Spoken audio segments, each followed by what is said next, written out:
बोल गौ मात की जय। नमो गोभ्य श्रीमतीभ्य सौरभ्य वच नमो ब्रह्मसुताभ्य पवित्राभ्यो नमो नमः।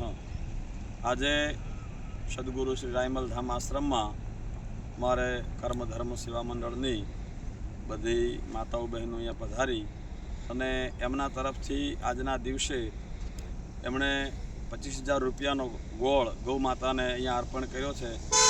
સમથિંગ લગભગ 550 કિલો જેવો ગોળ છે અને એક જુવારનું કટુ પક્ષીઓ માટે છે। એમણે અહીંયા સેવા અર્પણ કરી છે। જે આ દાતાએ અહીંયા સેવા આપી છે એમને હું ખૂબ ખૂબ સદગુરુ રાયમલધામ આશ્રમ તરફથી ગૌ માતા વતી ગુરુ મહારાજ વતી આશીર્વાદ આપું છું આ મંડળને કે ગુરુ મહારાજ સૌની મનોકામના પરિપૂર્ણ કરે એવા આશીર્વાદ। જય ગૌ માતા, જય ગોપાલ, ગૌ માતા કી જય।